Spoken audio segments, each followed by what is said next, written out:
সবাইকে বিজয়ের মাসের অনেক অনেক শুভেচ্ছা। একটা জাতিকে পুরোপুরি ধ্বংস করে দেওয়ার অন্যতম পূর্ব শর্ত হচ্ছে সেই জাতির শিক্ষা ব্যবস্থাকে ধ্বংস করে দেওয়া, এবং সেই জাতির যে তরুণ প্রজন্ম রয়েছে, যে প্রজন্মের উপর সেই জাতির ভবিষ্যৎ নির্ভরশীল, সেই জাতির সেই প্রজন্মকে পুরোপুরি বিপথে নিয়ে যাওয়া। সেই জায়গায় মোটামুটি সফলভাবে উতরে গিয়েছে আমাদের বর্তমান সময়ে তথাকথিত সামাজিক যোগাযোগ মাধ্যম সেলিব্রিটি, যারা ইউটিউবে প্রতিনিয়ত বিভিন্ন ধরনের গুজব অপপ্রচারের মাধ্যমে কন্টেন্ট বানিয়ে সেগুলাকে আমাদের এই প্রজন্মকে গলাৎকরণ করানোর মাধ্যমে। আমার খুব মায়া হচ্ছে, আমার খুব টেনশন হচ্ছে যে এই জাতির ভবিষ্যৎ কোথায় গিয়ে দাঁড়াবে। স্বাধীনতার 50 বছর পর এসে এই জাতি সেই ৭১-এর মানবতা বিরোধী অপরাধের সাথে যারা সম্পৃক্ত ছিল, যারা এদেশের মা বোনদের উপর ধর্ষণ করেছিল, যারা এদেশের স্বাধীনতাকামী মুক্তিযোদ্ধাদের উপর নির্যাতন নিপীড়ন চালিয়েছিল, ৩০ লক্ষ মুক্তিযোদ্ধার রক্তের বিনিময়ে যে দেশ, সেই দেশের সেই স্বাধীনতাকে তারা অস্বীকার করছে।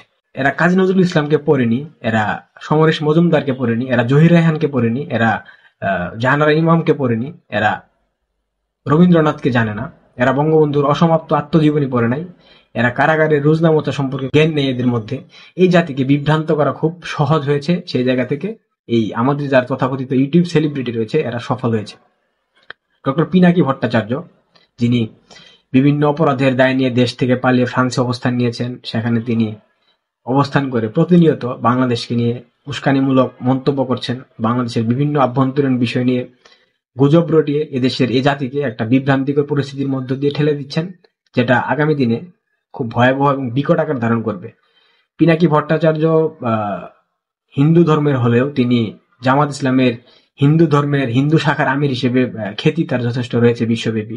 তিনি প্রতিনিয়ত ভারত বিরোধিতার নামে এদেশকে আবারও সেই ৭১-এর ভাবধারায় ফিরিয়ে নেওয়ার যে একটা প্রচেষ্টা চালাচ্ছে তার ইউটিউব কন্টেন্টের মাধ্যমে, সেটা আমরা বিগত সময়ে দেখতে পেয়েছি। এই যে জুলাই অভ্যুত্থান একটা চিটিং বিপ্লব ছিল, এই বিপ্লবে পিনাকি যথেষ্ট ঘি ঢেলেছে আগুনে। এদেশের যে আমাদের যে তরুণ প্রজন্ম রয়েছে, জেনজি, এদেরকে বিভ্রান্তিকর পরিস্থিতির মধ্যে ঠেলে দেওয়ার ক্ষেত্রে পিনাকি অন্যতম বৃহৎ একটা অবদান ছিল। তিনি নিজেকে এই আন্দোলনের স্টেক হোল্ডার মনে করেন, কিন্তু তিনি কেন দেশে আসছেন না? এই প্রজন্মের মাথায় কি একটুকু ঘিলু নেই যে তারা কেন বুঝে না যে এরা শুধুমাত্র বাইরে থেকে এই দেশকে অস্থিতিশীল পরিস্থিতির মধ্য দিকে ঠেলে দিতে চায়? তারা কখনো এই দেশে আসবে না, তারা এই দেশে এসে কখনো এই দেশকে এগিয়ে নেওয়ার জন্য আপনাদের সাথে একাগ্র চিত্তে আপনাদের সাথে এক হয়ে কাজ করবে না। আপনারা যদি এখনো না বুঝেন, আপনাদের জন্য বড্ড মায়া হয়, বড্ড আফসোস হয়।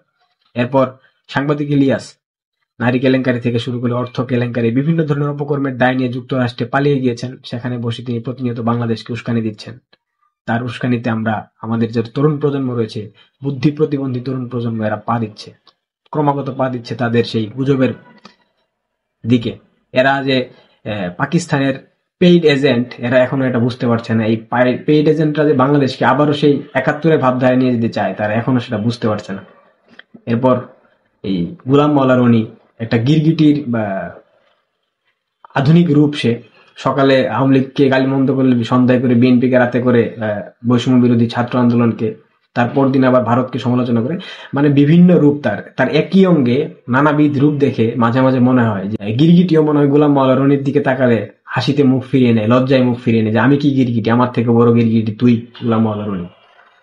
এরপর আপনার আসেন জাহিদুর রহমান, মহাজ্ঞানী নিউটনের পর পৃথিবীতে যদি দ্বিতীয় কোনো বিজ্ঞানী জন্ম নিয়ে থাকে, সেটা এই জাহিদুর রহমান। তার কথা, তার বাচনভঙ্গি, তার বিশ্লেষণ, তার সমালোচনা, তার মন্তব্য দেখে মনে হয় যে আমরা না জানি, কিচ্ছু জানি না। পৃথিবীর সকল সমস্যার সমাধান জাহিদুর রহমানের কাছে রয়েছে। তো তাকে উপদেষ্টা করা হয়নি, এই জন্য আমি গভীর গভীর নিন্দা জানাচ্ছি বর্তমান অন্তর্বর্তীকালীন সরকারের প্রধান উপদেষ্টা ডক্টর মোহাম্মদ ইউনূসের প্রতি, যে আপনি অনতিবিলম্বে জাহিদুর রহমানকে উপদেষ্টা পরিষদে ঠাঁই দেন। এরপর মুফাসসিল ইসলাম, বিএনপির তথাকথিত অনলাইন অ্যাক্টিভিস্ট, বাংলাদেশের রাজনীতিতে বহুদলীয় গণতন্ত্র প্রতিষ্ঠার নামে সেনা ছাউনি থেকে যে বিএনপির জন্ম হয়েছিল জিয়াউর রহমানের হাত ধরে, সেই দল, সেই প্রতিষ্ঠাতা জিয়াউর রহমান, তিনি বাংলাদেশের রাজনীতিতে ধর্মীয় রাজনীতির অনুপ্রবেশ ঘটিয়েছিলেন। তার নিজের রাজনৈতিক অবস্থানকে শক্তিশালী করার জন্য বাংলাদেশ আওয়ামী লীগকে চেপে রাখার জন্য তিনি এই জামাত ইসলামের মতো জঙ্গিবাদী উগ্র মৌলবাদী সংগঠনকে রাজনীতি করার সুযোগ সৃষ্টি করে দিয়েছিলেন, যার ফল আমরা স্বাধীনতার 50 বছর পরে 24 সালে এসে দেখতে পাচ্ছি তাদের সেই আস্ফালন। 71-এর মানবতা বিরোধী অপরাধের সাথে যারা সম্পৃক্ত, যারা এদেশের মুক্তিযোদ্ধাদেরকে হত্যা করেছিল, যারা এদেশের মা বোনদের উপর ধর্ষণ চালিয়েছিল, তাদের আমরা আস্ফালন দেখতে পাচ্ছি 24 সালে এসে, যা অত্যন্ত লজ্জার এবং ঘৃণার। এরপর আরো তথাকথিত অনেক অ্যাক্টিভিস্ট রয়েছে, জুলকারনাইন সামি আছে, ফাহাম আব্দুল সালাম আছে, আরো অনেকেই আছে।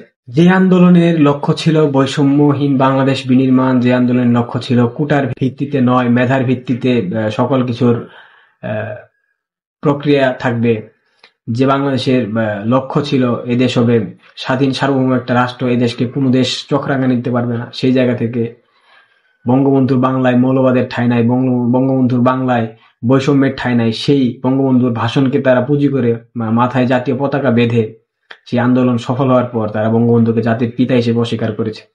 এর থেকে লজ্জা আর কিছু হতে পারে না, আমি মনে করি হতে পারে না। আমার এই জাতির, এই প্রজন্মের জন্য যথেষ্ট চিন্তা হয় যে এই জাতি আগামী দিনে কোথায় গিয়ে দাঁড়াবে। একটা দেশকে ধ্বংস করে দেওয়ার জন্য, একটা জাতিকে পুরোপুরি উপড়ে ফেলার জন্য, সেই দেশের, সেই জাতির, সেই জেনারেশনের শিক্ষা ব্যবস্থাকে ধ্বংস করে দেওয়া। 5ই আগস্টের পর 4 মাস অতিক্রম হয়ে গিয়েছে, এখনো বাংলাদেশের যে শিক্ষা প্রতিষ্ঠানগুলো রয়েছে সেগুলোতে সাধারণ শিক্ষা কার্যক্রম শুরু হয়নি। দেশে আইন শৃঙ্খলার কোনো কিছু নেই। এই যে বিজয়ের একটা মাস চলমান, 71-এর মুক্তিযুদ্ধে 2 লক্ষ মা বোনের সম্ভ্রম, 30 লক্ষ মুক্তিযোদ্ধার আত্মাহুতির বিনিময়ে যে আমরা দেশ পেয়েছি, সেই দেশের যে স্বাধীনতার মাস ডিসেম্বর, এই ডিসেম্বর উপলক্ষে আমরা কোনো ধরনের কোনো আয়োজন, কোনো উদযাপন, এই প্রজন্মের মধ্যে কোনো প্রকার উচ্ছ্বাস উদ্দীপনা আমরা দেখতে পাচ্ছি না, যেটা বিগত সময়গুলোতে যে সরকার ক্ষমতা এসেছে তারাই এই বিজয় দিবসকে যথাযথ মর্যাদায় উদযাপন করেছে। এই সরকারের মধ্যে সেটা দেখতে পাচ্ছি না। এই যে তথাকথিত অনলাইন সেলিব্রিটি গোলাম মোল্লা রনি, সাংবাদিক ইলিয়াস, পিনাকি ভট্টাচার্য, জাহিদুর রহমান এবং মুফাসসির ইসলামদের প্ররোচনায় আপনারা প্ররোচিত হয়ে যে দেশকে কতটা ক্ষতি করলেন, দেশের এদেশকে যে একটা ধ্বংসের দিকে ঠেলে দিলেন আপনারা, এটা আপনাদের বোধোদয় কোনোদিন হবে কিনা আমি জানি না, তবে যত দ্রুত আপনাদের বোধ হবে তত দ্রুত এই দেশের জন্য ভালো, এই জাতির জন্য ভালো। অন্যথায় আপনাদের ভবিষ্যৎ একটা অন্ধকার প্রকোষ্ঠে নিমজ্জিত হবে। মানে আমার আসলে ভিডিও মেকিং করতে ভালো লাগে না এই বিষয়গুলো নিয়ে, প্রতিনিয়ত কি কথা বলতে গেলে আপনারা অনেকে হয়তো বা বিরক্ত হন, কিন্তু দেখেন ভাই, একটা সুখী সমৃদ্ধশালী উন্নতশীল দেশকে কিভাবে ধ্বংসের দোরগোড়ায় ঠেলে দিতে হয় তারা এই ইউটিউবারদের মাধ্যমে আমরা দেখতে পেলাম। এরা কত টাকা খেয়েছে আমরা জানি না, কিন্তু এরা এই টাকার বিনিময়ে একটা জাতিকে কিভাবে ধ্বংস করে দিল। তাদের ছেলেমেয়েরা তো সব বাইরে পড়াশোনা করছে উন্নত বিশ্বের দেশগুলোতে, কিন্তু এই দেশে যে ছেলেমেয়েগুলো পড়াশোনা করবে, যারা সাধারণ খেটে খাওয়া শ্রেণীর মানুষ, তাদের সন্তানরা কোথায় গিয়ে দাঁড়াবে, তাদের সন্তানদের ভবিষ্যৎ কোথায় গিয়ে দাঁড়াবে। এই যে গুজববাজের মহারথীরা যে এই দেশে প্রতিনিয়ত গুজব ছড়িয়ে যাচ্ছে, তারা কিন্তু এখনো থেমে নাই। তারা যে জুলাই অভ্যুত্থান সুসংগঠিত ভাবে করেছে, তারা শেখ হাসিনাকে দেশ থেকে বাধ্য করেছে, কিন্তু এখনো পর্যন্ত কিন্তু তাদের গুজব থেমে নাই, তারা প্রতিনিয়ত গুজব চালিয়ে যাচ্ছে। এরা মূলত কোনো সরকারকে চায় না, কোনো সরকারই এদের ভালোবাসার জায়গা নিতে পারবে না, কোনো সরকার এদের কি বলে আপনার পছন্দের তালিকাভুক্ত হতে পারবে না। এদের লক্ষ্য হচ্ছে বাংলাদেশকে একটা অকৃতকার্য রাষ্ট্র হিসেবে বিশ্ব দরবারে পরিচিতি দেওয়া, বাংলাদেশকে একটা জঙ্গিবাদী রাষ্ট্র হিসেবে বিশ্ব দরবারে পরিচিতি দেওয়া, যাতে করে এ দেশের প্রতি মানুষের একটা বিভ্রান্তিকর ধারণা সৃষ্টি হয়।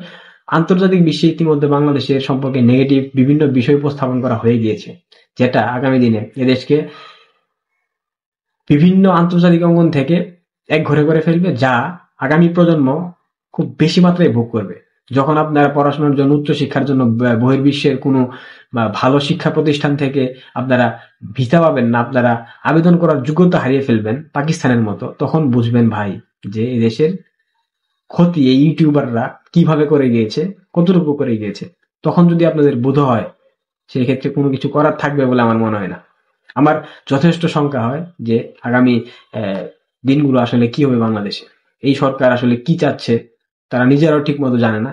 এই জেনারেশনকে যে পড়াশোনা বিমুখ করে দেওয়া হয়েছে, 4 মাস যাবৎ এই জেনারেশনের কোনো ছেলে মেয়েকে শিক্ষা প্রতিষ্ঠানে ওইভাবে উপস্থিতি লক্ষ্য করা যাচ্ছে না।